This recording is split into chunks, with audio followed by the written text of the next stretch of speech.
안녕하세요. EBS 저출생 특집 단 30분 동안 초저출생 사회의 리얼한 이야기를 들어보는 시간 진행을 맡은 김수민입니다. 반갑습니다. 안녕하세요. 안녕하세요.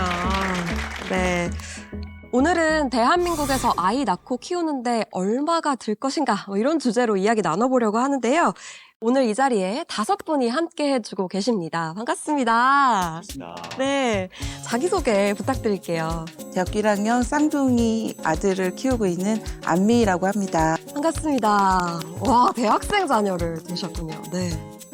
네, 안녕하세요. 저는 세종에서 지금 4개월 차 아기를 키우고 있는 이신앙이라고 합니다. 안녕하세요. 저는 이제 옆에 아내와 같이 올라온 결혼 3년 차, 육아 4개월 차 아빠 이재훈입니다. 안녕하세요. 저는 울산에서 왔고요. 저희 아기는 이제 곧 돌을 앞두고 있는데 아기는 꽃과 나무를 좋아하고 미소가 아주 아름다운 지우입니다. 초등학교 4학년, 중학교 2학년 남자아이 2명을 기르고 있는 최성문이라고 합니다. 반갑습니다. 남자아이에서 고개가 떨궈진 것 같은데 제 기분 탓이겠죠?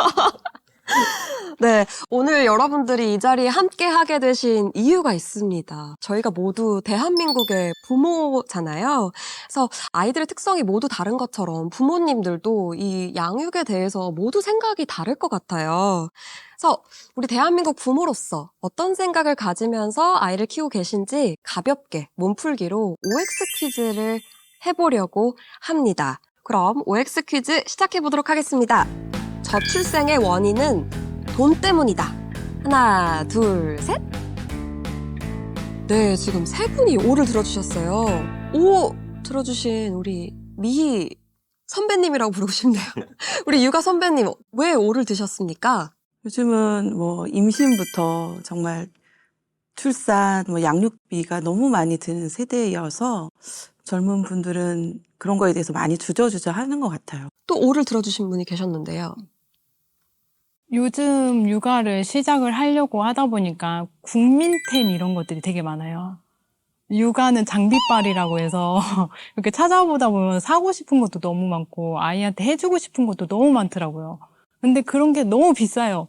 그러다 보니까 이걸 못 해주면 나는 좀 부족한 부모인가? 나는 못할 것 같은데 이런 생각이 들어서 그걸 하기 위해선 돈이 있어야지 하지 않나. 네. 그래서 오를 들게 되었습니다. 너무 공감됩니다. 네. 또 오를 드신 분이 계시더라고요. 저 같은 경우에 생각을 했을 때 그 임신과 출산을 전제는 아직까지는 결혼이 필수라고 생각합니다. 결혼 비용을 따져봤을 때 결혼 비용 중에 특히 주거비. 주거비가 개인적으로도 아주 큰 포션을 차지해서 주거비 때문에 결과적으로 돈이 좀 큰 문제가 아닐까라고 네. 생각합니다. 반대로 X를 골라주신 분도 계시는데요. 이유가 있을까요? 요즘 시대에 이제 젊은 저희 같은 사람들이 그 대학까지 교육을 밟아오고 그다음에 사회에서 자리 잡기 위해서 자기 자아 실현을 하기 위해서 많은 노력들을 쌓아왔는데 육아로 인해서 그걸 어느 정도 포기해야 되는 그런 이제 선택에서 어려움을 많이 겪는 게 아닌가 그렇게 생각합니다. 아이를 낳고 기르는 것보다 나의 삶이 굉장히 중요해진 세대이기 때문에 정말 내가 희생하면서까지 이런 육아를 견뎌낼 수 있을까, 정말 행복할까라고 하는 고민들이 높아진 교육 수준하고 똑같이 중요해진 것 같습니다. 아이를 이제 막 낳은 부부, 또 이제 다 성인까지 키운 어머니, 또 다양한 학령기 자녀를 두신 분, 또 돌을 앞둔 아이 아버지, 다양한 대한민국의 부모님들과 함께 하고 있는데요. 대한민국은 최근에 합계 출산율 0.78이라는 정말 유례없는 출산율을 기록했습니다. 결혼은 물론이고 또 아이를 낳지 않겠다고 선택하는 분들도 굉장히 많아요.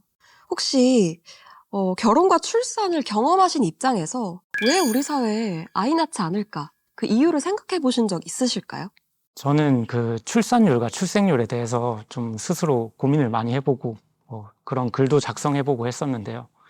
경제적인 측면으로도 따질 수 있을 것 같고 그다음 여성의 사회 진출 이런 것들도 따질 수 있을 것 같은데 경제적인 이유는 아까 말씀드렸듯이 주거비가 워낙 비싸다 보니까 이제 결혼을 결심할 수가 없는 거죠.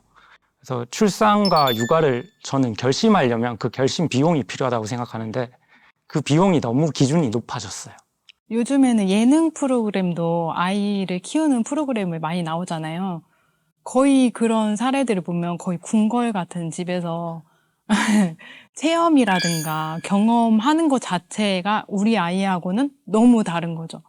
근데 저거를 해주지 못하는 거에 대한 부모의 부담감?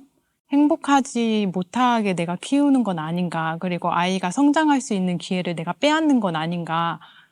그런 걸로 인해서 그냥 먼저 포기를 해버리는 마음이 너무 큰 것 같아요. 저희 이제 젊은 세대들이 이제 주거 비용, 집장만 비용만 가지고도 굉장히 부담을 많이 느끼고 있는데 대출을 받아야 되고 그 대출을 상환하는 기간도 상당히 걸리고 그것만 해도 이제 부담이 되는데 육아까지 겸해서 이제 경제적인 부담을 생각한다면 망설이게 되는 요인 중에 하나일 것 같아요. 네.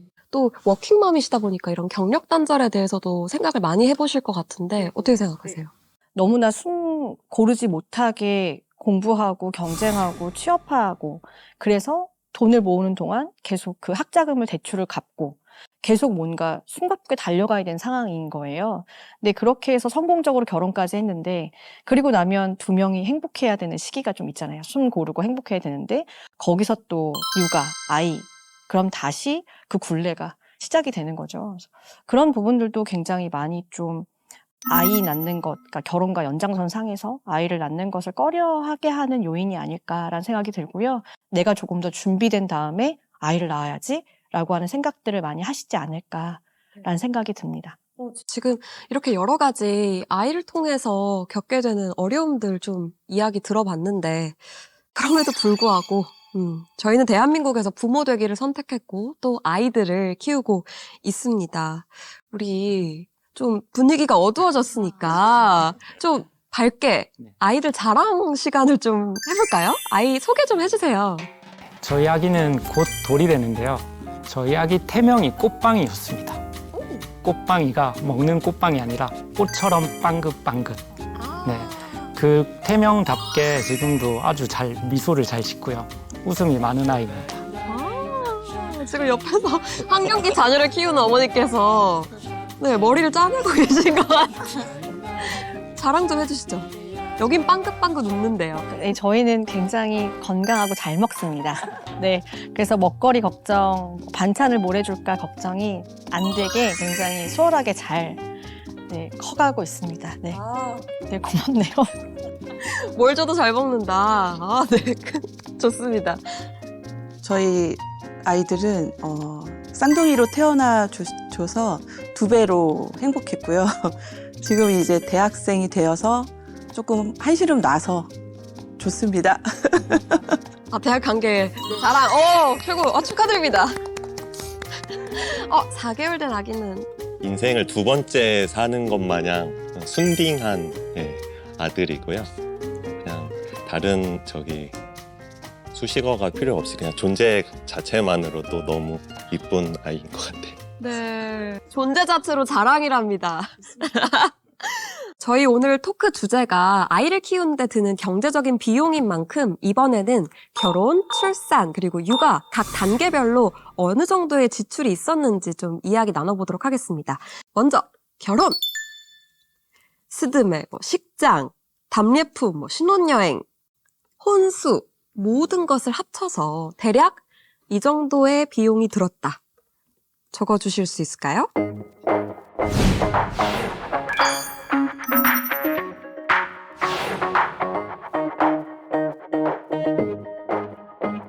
네, 다 적으셨으면 한번 들어볼까요?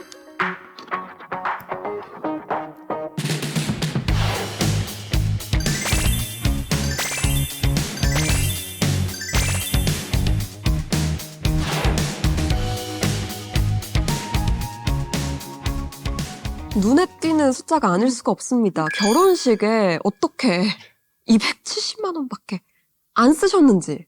결혼 비용으로 정리한 게 결혼식, 신혼여행, 그리고 신혼살림 이렇게 해서 총 270만 원 정도인데요. 신혼여행 포함이요? 네네네. 여행 포함이요? 특이 케이스예요. 저희가 이제 코로나 때 결혼하다 보니까 갈 수 있는 데가 없었어요. 해외를 못 가는 네, 상황이셨구나. 갈 수 있는 데가 없었고 원래 결혼 전부터 꼭 결혼식장을 빌려서 이렇게 뭐 좀 화려하게 해야겠다는 생각이 좀 없긴 했었어요. 그래서 저희가 화상 채팅, 예. 그래서 그 화상 채팅으로 사람들을 이제 초대를 해서 라방을 하신 거네요? 네, 라방 딱 적절한 라방 예시야. 결혼식을 라방을 하셨네요. 했어요. 저희만의 특별한 추억으로 만들었지만 비용도 세이브한 그런 결혼식을 했기 때문에 좀 비용적으로는 부담이 되지 않았어요. 이와 달리 종빈님은 한 3억 정도 들었다 이렇게 얘기를 해주셨어요. 좀 설명해 주실 수 있을까요? 정말 평범하고 평균적인 결혼을 했거든요. 물론 결혼식 비용이나 뭐 혼수 비용 이런 것들 다 합쳐서 한 3천만 원 정도 들었고요. 근데 사실상 주거비가 전체 결혼을 하는데 비용의 90%가 지출이 있었습니다. 지금 2020년에 네. 결혼하셨다고 하셨고 지금 흥부님은 2006년입니다. 2006년에 하셨는데 2억 정도 쓰셨다고 네. 적어주셨어요. 혹시 구체적인 비용이 기억이 나시나요? 결혼식 비용은 1,000만 원대가 들었던 것 같고요. 그리고 혼수, 그러니까 가전제품에 한 2천만 원 정도 들었던 것 같고요. 나머지는 주거 비용으로 기억하고 있습니다. 네. 대한민국 평균 결혼 비용 2억 9천만 원 든다고 했는데 사실 정말 하기 나름이다. 천차만별이다. 이런 생각이 듭니다. 그렇다면 이어서 임신과 출산에 든 비용도 한번 적어보도록 할게요.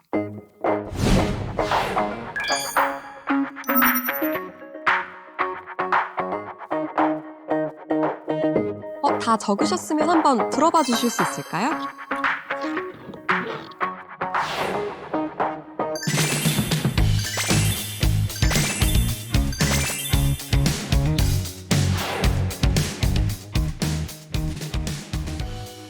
이번에는 의외로 종빈님께서 가장 적은 비용을 쓰셨어요. 네. 어떻게 이게 가능했나요? 저희 실제 사용한 금액은 한 500만 원 돈 조금 안 되는데 다 더하면 한 430만 원? 이 정도 되는데 실제 국민행복카드 뭐 지자체 지원금, 천만난 지원금 이런 걸 다 쓰니까 100만 원 이하로 실제 지출이 이루어졌습니다. 반대로 결혼식에 거의 2배를 쓰셨어요. 어떻게 된 건가요? 엑셀이 있으시다고 설명 좀 해주시죠. 임신부터 출산 그리고 산후조리 이렇게 단계를 나눠서 저희가 금액을 합산을 해보니까 총 이제 620만 원이 나왔고 그냥 임신 기간만 봤을 때는 한 88만 원 정도 지출을 해서 바우처 100만 원 나온 거 안에서 해결을 했고요. 출산 이제 제왕절개 수술로 해서 한 100만 원 정도 지출을 했고 산후조리원을 비용을 한 290만 원, 산후 마사지를 맞습니다. 좀 산후 마사지를 받으러 가는 곳이에요, 그곳은. 결혼식은 안 해도 이건 받아야 됩니다. 그런 산후 마사지 비용도 한 135만 원.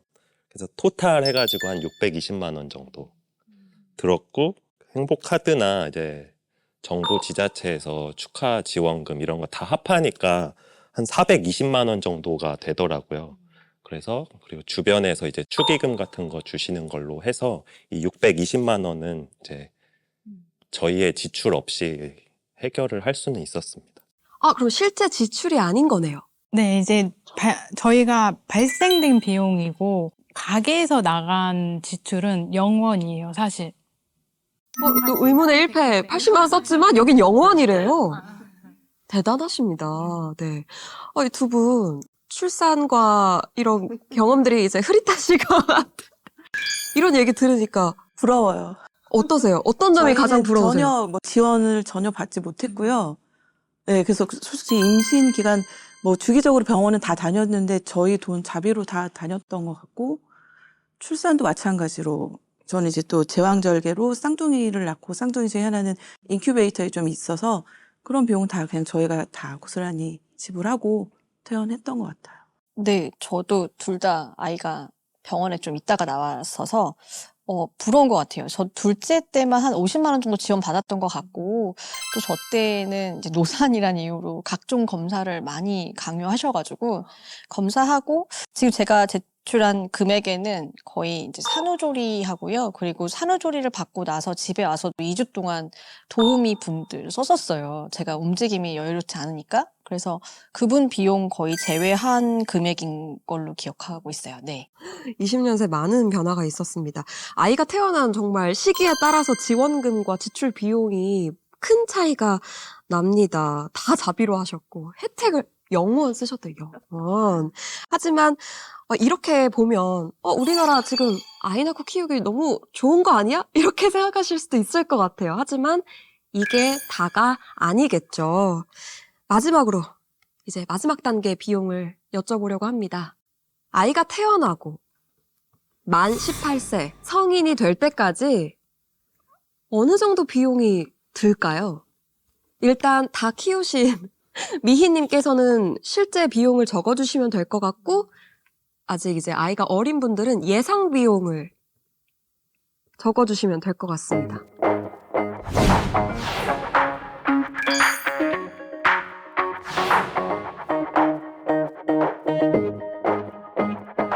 네, 다 적으셨으면 한번 들어봐 주실 수 있을까요? 오.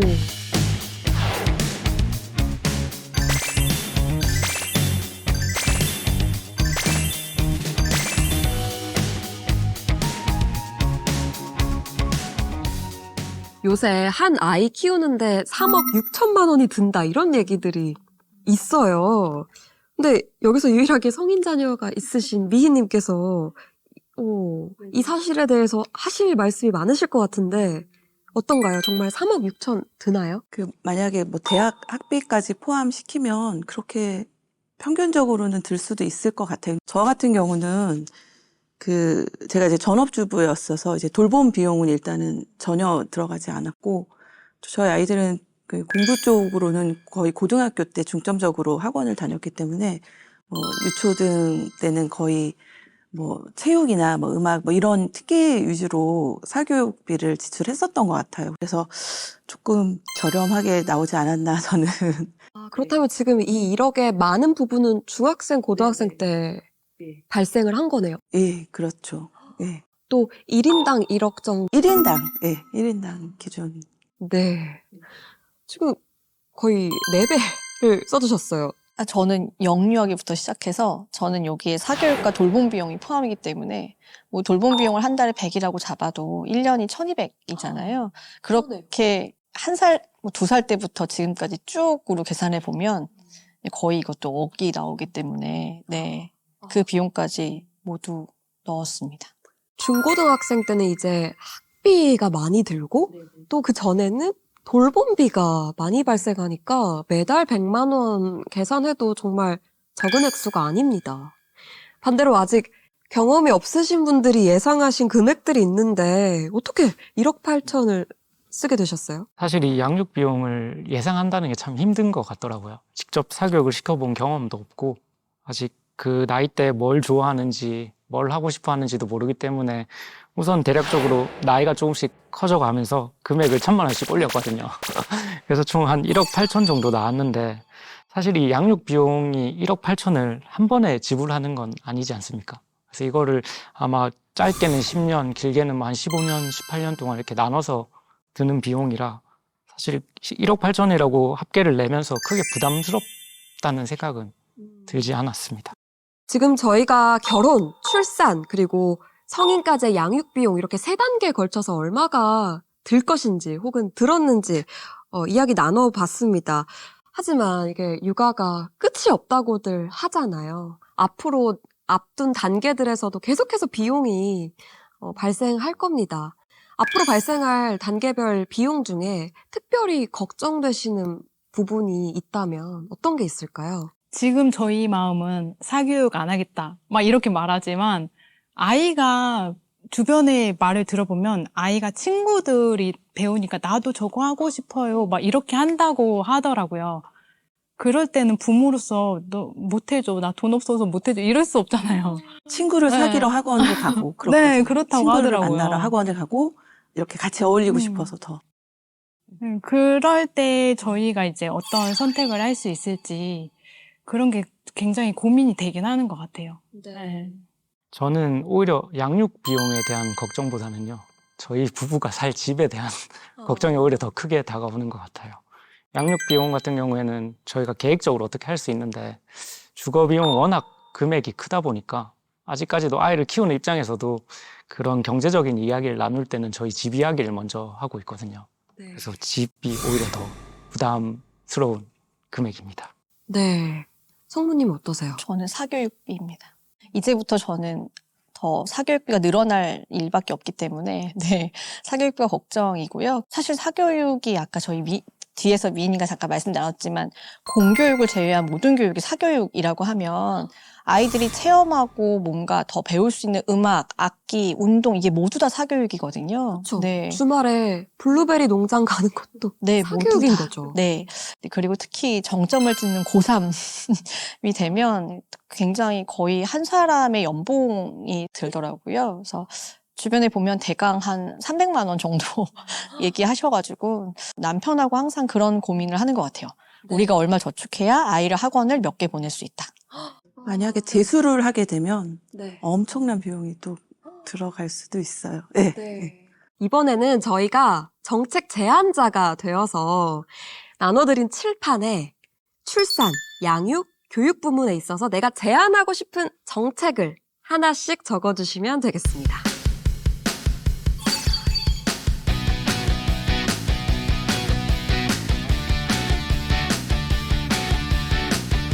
좋습니다. 모두 들어주시죠. 네, 대학 등록금 면제, 본인에게 필요하신 거 적어주셨고요. 공공산후조리원, 돌봄시설 확대, 육아휴직 급여 기간 연장 및 상한선 폐지, 일가정 양립이 진짜 가능한 노동정책 이렇게 적어주셨습니다. 노동정책, 구체적으로 어떤 거 생각하셨나요? 편하게 설명해 주시죠. 일단은 이제 뭔가 저의 일을 하면서도 그러니까 육아가 손해다. 아이를 낳아서 기르는 게 내가 이 사회에서 일하면서 굉장히 손해구나라는 느낌이 안 들도록 다양한 좀 정책들이 마련이 됐으면 좋겠다라는 생각이 듭니다. 우리 종빈님은 육아휴직 급여에 대한 이야기를 하셨어요. 설명 좀 해주세요. 저 같은 경우에 육아휴직을 쓰라고 하면 오히려 더 힘든 상황이 될 것 같거든요. 이 상한선이 너무 낮기 때문에 육아휴직 급여의 상한선을 폐지하고 내가 정말 지금 받고 있는 통상임금만큼 금액을 지원한다면 그 선순환이 아닐까 싶어요. 내가 아이를 낳고도 그 금액을 그대로 받을 수 있다면 누가 열심히 하지 않을까요?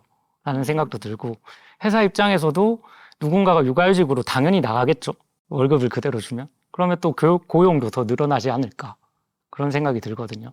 이 생각이 어떻게 보면 참 터무니없다고 생각이 들 수도 있을 것 같은데 지금 대한민국의 가장 큰 문제가 출생률이기 때문에 저는 이게 좀 필요하다고 생각합니다. 돌봄시설 확대라는 이제 정책을 좀 제안을 하고 싶은데 모든 성인들을 애를 낳고 육아에 전념하라고만 하는 게 무조건 좋은 건 아닌 것 같아요.